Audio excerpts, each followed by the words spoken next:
Thank you very much. So good afternoon, everyone. My name is Wenxi Zhu. Now I'm working for the UNESCO, particular Intergovernmental Oceanographic Commission of UNESCO. I'm based in Bangkok and also originally from China. So thank you very much for inviting me to join this very long-running and prestigious forum, Water Ocean Forum. So actually I was having very nervous because I was wondering what kind of science talk I can give, particularly in a country like Republic of Korea, the country that created the miracle on Han River, right? I don't know where, miracle on Han River, I think over the second half of last century. I think one of the secrets to their miracle on Han River is the promotion and development of science and technology. So that giving a lot of hope to many developing countries and also in the region, not only in the region. So this is something I was nervous to give some kind of things, in order to promote science and science collaboration. So, but anyhow, I think from many distinguished speakers today, I heard a lot economic developments and also, economic benefits. But, considering, there are still a lot of people, a lot of scientists who are working behind the scene, working tirelessly, to generate data, information, to provide those knowledge to public, to civil society, and also to government agency to make an informed policy. So I think, on behalf of those kind of marine scientific communities, I would like to just share with you some perspective or how to see the importance of marine science. Because when we talk about sustainability, but don't forget as sustainable. So the sustainability does mean we should explore, the marine resources without any limitation. But on the other hand, we should carefully seek the balance between the conservation and also sustainability.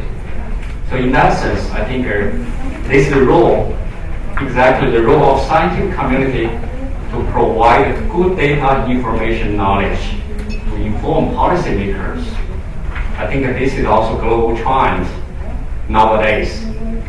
I also appreciate, appreciate the tremendous contribution, commitment of many Korean scientists who have been actively engaged in the marine science development and cooperation in the history since 1970s.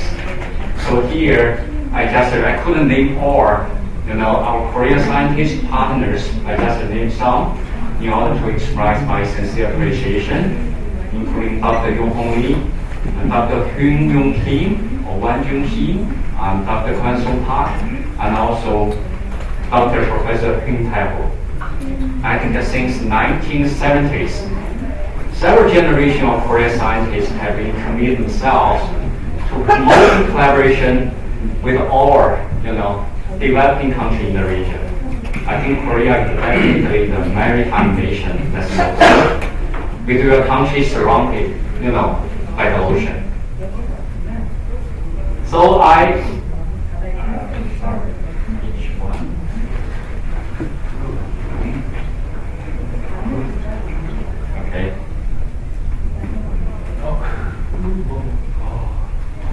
Okay, sorry. So I came from this agency because I think this agency, this is the first UN agency that was established after the Second World War. Established in 1944, and the people start to reflect why the Second War, happened. Because those people recognize because they are here in humans' mind, their lack of peace. This is something sounds very hard to see, abstract. But nowadays, if you look at the mandate mission of UNESCO that was generated 60 years ago, you will feel UNESCO mission is very inspiring, particularly in the current world, with so many conflicts socially, economically, and politically. So UNESCO mission is to contributing to the building of peace, eradication of poverty, and building the dialogue among all countries in the field of education, science, culture, and communication. So I have the honor to work in the field of science, more specifically marine science and technology that very much fit well into the objective of those forum. So our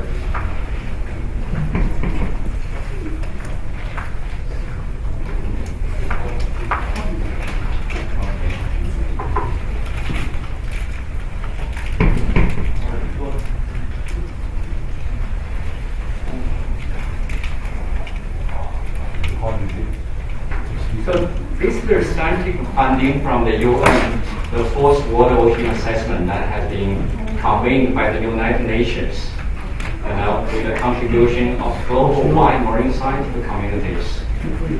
So it's no talk that much of the ocean has been seriously degraded. So a continuous failure to address this kind of address the degradation will likely generate another round of destruction, that will deprive the benefits of ocean that we have been, acquired from the ocean. So you can say how much knowledge, based on 71% of the global coverage, how much more knowledge it has. I think many people, this is very common knowledge, figures. Many people should be aware that only 3 people go to, the deepest known point of the ocean. 5% of our ocean floor has been investigated, and 90% of habitable marine areas lack of the basic marine biodiversity information. So without those kind of biodiversity information, how the country can establish the science-based marine protected area? That's is one of very important target in SDG 14.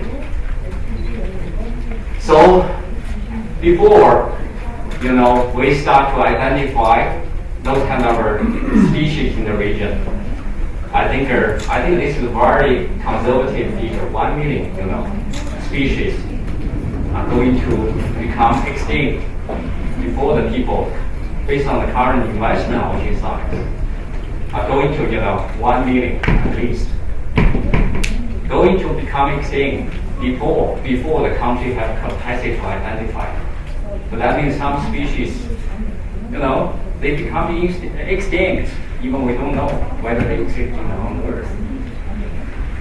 So I think there are a lot of things. 130 million spare deep sea are in perpetual darkness. That's all the challenges why the country, challenges that the country, our scientists conduct the joint research, scientific research to understand the vast or largest marine ecosystem on the planet. So, talking about the inter-region, I think we heard a lot of economic development. Indeed, I think over the last 20 years, this region has been positioned as a global economic engine for almost 20 years. And this position will be continuously intensified, for the future. But with almost 3 billion people living in coast areas, whose activity has been, inextricably linked to the ocean with a very or negative, positive impact on the ocean and ecosystems. So marine transportation, I think Korea is a top shipbuilding country and also transportation country, right? I think Korea has been the top 1 shipbuilding country, in the world. I mean, almost 20 or 30 years, in the history. So, and also this region has the second most used sea line, with half of the world commercial goods passing through from East Asia, to South China Sea, through the Malacca Strait, go to Indian Ocean, to Europe, and also to Africa. So this area, I think, is as important as the Strait of Hormuz. I think Strait of Hormuz has an extremely important, geographically importance in the world. So marine biodiversity as well. I said fishery, fish is just one component of all marine biodiversity. Marine biodiversity has a very wide findings. But without those kind of different components, fishery are not going to be sustainable. Because fishery, this is a very complex food chain in the ocean ecosystem. The coral reef, seagrass, mangrove, and phytoplankton, right? So in this region, you couldn't find any other region who has the highest level of marine biodiversity in the world, which amount to 70% of coral species in the world, right? With a 50% of the world coral average, and also home to 3,000 fishery species. So this region, particularly Indonesia area and South China area, is a spawning, very important spawning, and also nursery area for many economically important fishery species. So marine debris associated with the economic development, population growth, so eutrophication, right? Seawater environmental degradation. This no doubt has been becoming very severe environmental problem in this region. Plastic, particularly, since the publication, of the U.S. scientific impact in 2015 in Science, most of the countries in the region have been ranked among top level of largest plastic contributor to the ocean. China number 1, India number 2, right? And also, Philippines number 3, Vietnam number 4, Sri Lanka number 5, Thailand number 6. Almost, I think, the country in this region have been topped as among the 2020. But the U.S. is the largest one in terms of per capita. So this is something, although this is scientific publication, was developed based on some model, there's still a lot of scientific controversy over the ranking of their plastic polluters. But anyhow, this is also reflect, the pollution issue, particular plastic pollution issues, relevance to population and economic development. This is very easily understood with the human, with the growth population, with the production, with the consumption, packaging, a lot of plastic pollution have been, released to the environment and also finally released to the ocean. Finally, right? And also further widening or break down into small pieces, into microplastic or nanoplastic, and get into the food chain, accumulated in the mussel, fish, and also consumed by people. So this is what's safe. We have been eating what we have thrown away. I think that's why we work very closely with Dr. Wenxi Zhu. I think he's an outstanding scientist in microplastic scientist in Korea. How to set up, this kind of research capacity and modeling capacity for microplastic in beach, water, and also marine biodiversity. So sea level, I think many disasters in this region as well. I think this region is the most vulnerable area to many disasters, including the sea level rise, because this region are, let's say, the most densely populated region with a lot of, mega city are located in the region. Mega city, I think, is a city with 1 million population, 10 million population. So almost 80% global mega cities are located in the region, with most of them located in the coastal areas. So very vulnerable to sea level rise, and plus were exacerbated by impact of climate change, ocean agitation, and currently ocean deoxygenation. So ocean is a loose bright. This is a very much obvious scientific discovery those years that has been contributed by scientific community to the public. So this is why I think never before that ocean and marine science has been so important like today, as many distinguished speakers mentioned about. But there's the UNFCCC framework, United Nations framework on climate change, Paris Agreement, Samoa, small island, somehow a pathway for small island developing countries, right? And Sendai framework for disaster risk and reduction, and particularly recent 2030 agenda for sustainable development, particularly standalone SDG 14. I did see, previous speakers, display all the 10 targets in SDG 14. Actually, currently the UN has designated the responsible UN special agency as custody agency for different goals, different targets. So SDG 14 totally includes 10 targets, right? One, non-pollution. Second is the ecosystem. Third one is the ocean education. Fourth one is the marine protected area. Fifth one is the IUU. Sixth one is the economic benefit of the IDS from ocean, right? Seventh one is Sixth one is the fishery subsidy. Prohibit fishery subsidy, right? Subsidy. And seventh one, the economic benefit of IDS country. And ABC is the research capacity and capacity building, right? D is welfare. Is there access to artisanal fisheries? So in total, in this SDG 10 targets, there's three targets related to fishery. But look at the logo. I think the United Nations has a designated responsible UN agency, a custody agency, to develop the indicator and also provide an indicator for country and also that country to monitor their progress based on the indicator, universally agreed indicator. So fortunately or unfortunately, the UNESCO IOC has been designated as custody agency for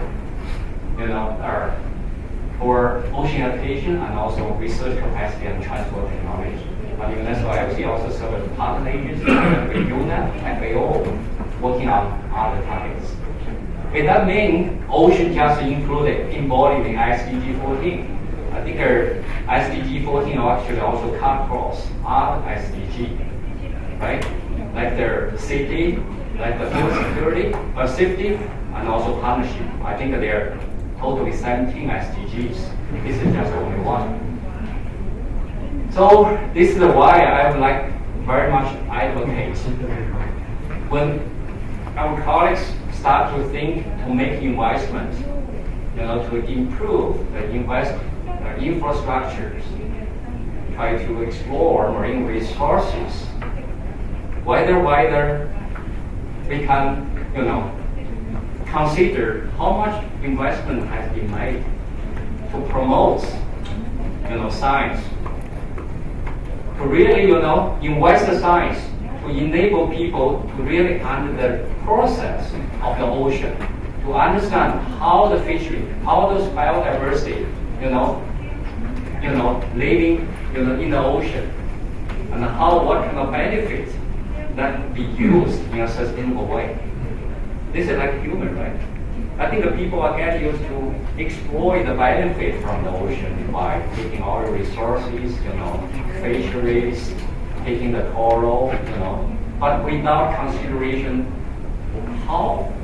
what's the environment, the ocean, the environment that those biodiversity is healthy or not. Whether this kind of way is sustainable or not. So this is something I think UNESCO, I think from now history, I think recognize and also very important role of science in the sustainable development approach. Talk about development, but we should try to understand better what that means sustainable. So this is why I think all those emerging international framework, UNFCCC, Samoa pathway, Sunday framework, and all those emerging framework, indeed, they provide very broad role for marine scientific communities to really, provide their scientific knowledge, to inform the policy, to inform the decision. This is more, I think, a sustainable way, to let people understand what's the display in the ocean, how the ocean, harmoniously, live together with the people. Then we all know people cannot survive without the nature, but nature can survive without people. Right? I think definitely you will agree with me. Our ocean have their own display. 71% large volume. The regulated climate change provide local resources by themselves. They can go very well in the long geological history, not human history, geological history. I look at whether, our people, human, can survive without ocean. I think Korea has a truly maritime country, but most of the region, the territory are actually located 100 kilometers along the coast, I think. We are very nicely populated, and also a lot of benefits adapting, from the ocean, shipping, fishery, right? And also suffer from the marine-related industrial storm surge, even flood and droughts. Because the ocean regulates the whole climate system. Right? Sometimes monsoon, I think that Korea is also monsoon. Climate is very representative, the climate, for Korea. Once monsoon on-site delays, that will probably, result in floods. If it comes earlier, maybe result in floods. So much rain, right? So this is something I think the reason is very clear. I think from your miracle, from the Korea miracle on Han River, same thing. I think the science technology has been serving as a backbone of the country's development. So this is something, that's why UNESCO, from very early years, they recognize the importance for the people, for the country to work together, because ocean has no political boundary. Ocean has its own display. Ocean never change their flow according to human ways, right? But nowadays, there are so many boundaries. So you have to recognize, in order to recognize the nature of the ocean, the resources, interaction with atmosphere, biodiversity, ecosystem, country, scientists must work together to address those kind of transboundary issues. I believe in the history of Korea, you also have a lot of man-made construction in the coastal areas, reclamation, those kind of big projects in order to improve the livelihood, in order to generate more benefit from the ocean. But you also have many lessons, I believe, because this is something cannot be, for any country, during their development phase, this is something really difficult to avoid.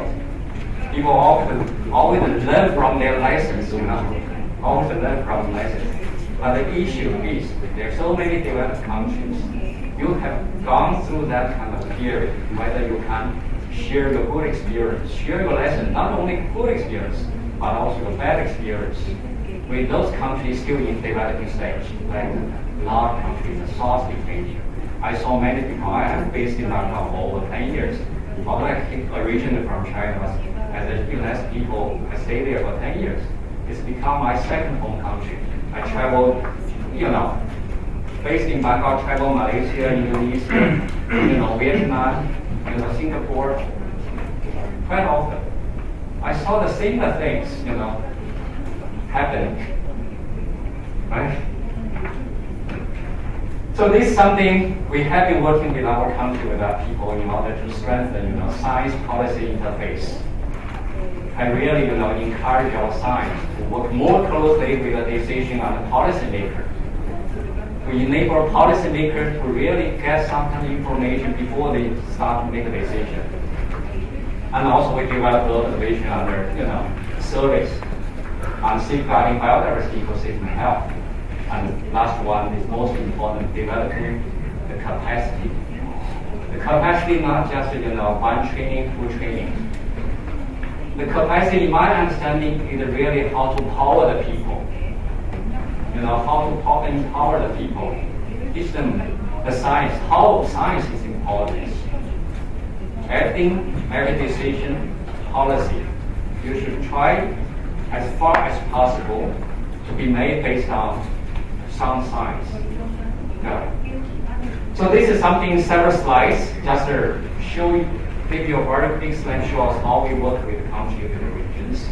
So as a UN agency, we work with all political or socio-economic organizations, ASEAN, UN, in order to put the ocean in the top agenda of those organizations. This is very important. This kind of agreement provides another impetus for us, to unify the country, unify the people who work together to address some common issues. So we also develop the knowledge through this regular conference once every 3 years with a lot of marine scientific disciplines. We encourage them to work together, interdisciplinary or multidisciplinary. So we also, developing ocean forecasting data. Ocean forecasting data essentially something like the weather forecast. When people nowadays very used to, look at what kind of weather forecast today before they start to travel, before they start to work. The ocean forecasting system is the same thing. To let those kind of ocean users to know what kind of condition on the sea. And also monitor the monsoon issues by deploying buoy, by contact the joint crews in the monsoon birthplace to understand how the monsoon rigs on site with monsoon on site. So to understand, to give some kind of more knowledge, because once monsoon is like delayed or rig early, it will cause less rain or more rain. That will generate some kind of flood or trout issues. To try to provide that kind of information knowledge, to give the country, to that country to make some kind of preparedness. And also ocean education as well. Many people consider ocean conservation is not that visible at this moment. But if you come back to look at sustainability, whether we are doing just for our generation, or we should consider something for the generations now. So we have tried to start to train the young scientists, to network senior scientists, to develop their comparable, cost-effective monitoring system. In this region, we select pilot sites, we develop some kind of equipment, of course, working very closely with the global scientists, and to run this monitoring program, research program for long run. Because, this is very long-term process. Ocean education is very important because this has very negative impact on many calcifying organisms like coral reef, right? Mussel, those things, because they need to absorb the carbonates from the water to form their shells. Once the ocean becomes more acidic, that will become more difficult for them, to calcify. So this is something we have been ongoing for since 2015, and microplastic, as I mentioned. I think this is very in 2012, there are only less than 10 publications about microplastic in the world. So nowadays, more than 300. So the research on microplastic has been raising exponentially because people recognize the mounting concern of their microplastic over the safety and potential and human health. So I will be very brief: marine toxin issues and coral reef restoration and harmful algal bloom issues. I think harmful algal bloom is still an issue in Korea, maybe not an issue in Japan now. So in Southeast Asia, the harmful bloom has been more frequently than before due to the increased, eutrophication. So capacity, I think we have been developing integrated capacity building approach, not only training, but also those kind of training and research centers. ocean dynamics, and also marine biodiversity ecosystem, health in Indonesia, and also different trainings. And also we have been nurturing the young scientists, help them to grow up, help them to learn the knowledge and contribute knowledge to their country. And also nurture, bring the science to the elementary school. This is very important. I think nowadays the young generation more keen on economy, commerce, those kind of things. Less people, young people, have interest in science. This is very obvious in some developing countries. So this is the take-home message. I think I recognize the urgent need for scientific research to assist countries to achieve the SDG. So end of last year, UN proclaimed UN Decade of Ocean Science for Sustainable Development that will starting from 2024 to 2030. So this will provide a global framework that can ensure the ocean science to contribute to assist countries, to achieve the SDG. So this is not decade just belong to marine scientific community. It's a decade belong to all stakeholders. So here you see ocean policy, community, civil society, and business and industry and those agencies. So this preparation of UN decade will be we are preparing the implementation plan. The implementation plan will be developed through the stakeholder forum and also global planning meeting. So all kinds of stakeholders will be involved in the preparation stage. So in order to, this is not just a 6 social outcomes. It's not just defined by IOC. It was defined by international community. That include a clean ocean, healthy ocean, resilient ocean, predictive ocean, safe ocean, productive ocean, sustainable productive ocean, and transparent and accessible ocean. So this is something very ambitious, the social outcome. Indeed pose a very big challenge for not only marine scientific communities but also ocean stakeholders, how to achieve the 6 society outcomes. So we are very stressful now, and also, indeed, try to find, but this is something. We are just, we start already the preparation for the ocean decade. So this is just one slide. I think, the 2 leaders, the leaders of Republic of China and leader of UNESCO, and just the day before yesterday, yes, just before yesterday, they decide, they agreed to promote reconciliation, at least between the 2 players, through the increased assistance, particularly in science, education, cultural diversity.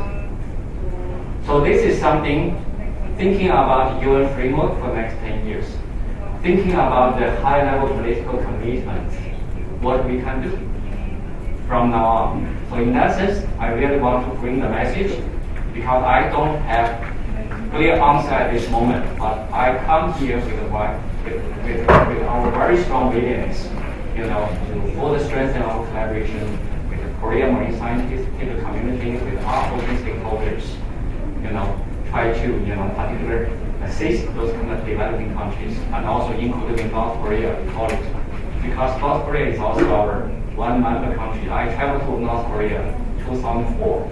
I visited Pyongyang, Taichung, and also Hungary. I also have collaboration with the Shima State Meteorological and Meteorological Agency of the Congo. They are the same as us. Very honest, friendly, very warm-hearted people. So how we can further, try to help the country, help the society by use our knowledge, by use our, framework. Thank you very much.